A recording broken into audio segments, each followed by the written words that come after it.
Texas Governor Rick Perry. Governor, welcome back. Good to see you, sir.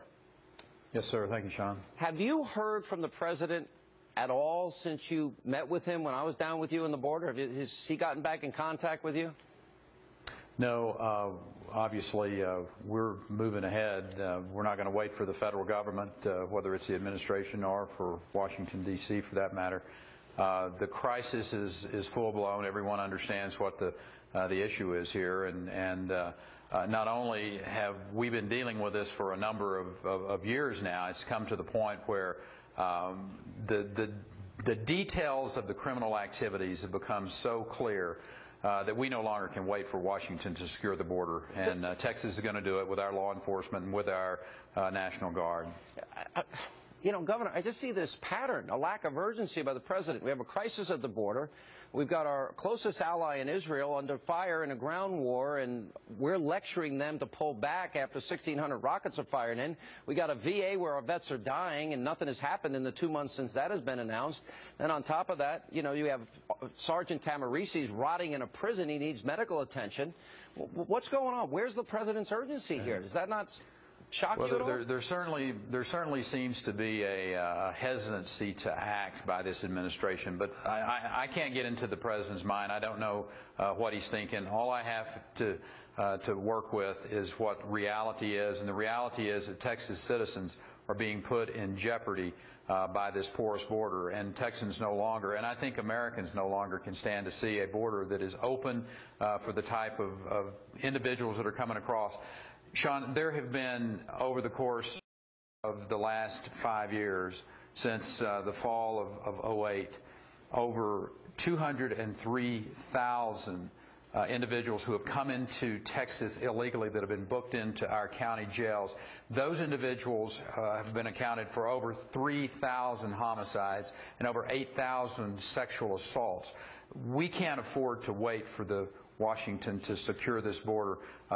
We've had enough, and we're going to secure Governor, the southern border. I've been down on the border, everywhere from San Diego to the Rio Grande twice now, and the time that I spent with you in the briefing before we went out on a helicopter tour and out with the Border Patrol, the Texas Border Patrol, was very revealing. You had a Navy SEAL, I think his name was JJ, if I'm not mistaken, you know, give a presentation, 642,000 crimes, some of them real serious crimes like you're mentioning here, in 7 years against Texas citizens by illegal immigrants. And the more important aspect to me, as bad as that is Yemen, Pakistan, Afghanistan, and Syria. They're catching people from these countries crossing our border. That concerns me. That's a national security issue. Reaction. As we shared with you, the Comptroller of Public Accounts, Susan Combs, who has a ranch out in far west Texas, on her ranch last week, there were 3 Ukraine individuals that were apprehended on that ranch. So we are seeing, obviously, individuals from countries that have strong terrorist ties being apprehended, as well as individuals who are committing crimes against the citizens of our state. And those numbers that I gave you, Sean, those are just in Texas. We realize that, you know, they're not just stopping in Texas. Individuals with criminal intent on their mind are going into the other 47 contiguous states as well. Yeah. You know, is it true that right now, because of this influx from Central America and Honduras and Guatemala and El Salvador, elsewhere, is it true that 70% of the border agents are spending time on paperwork and spending time taking care of those kids?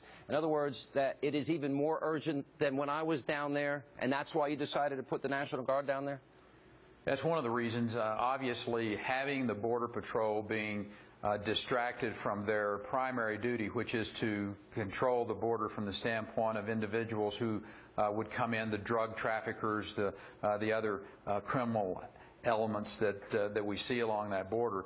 And the influx of these young, unaccompanied children has been a big distraction for the Border Patrol. So having them back doing their job, and as a matter of fact, I shared with you last week that the President was not aware that the Border Patrol was even back 40 to 50 miles away from the border, and they need to be moved forward. He was not aware of that, and I think he appreciated me bringing it to his attention. I hope he did.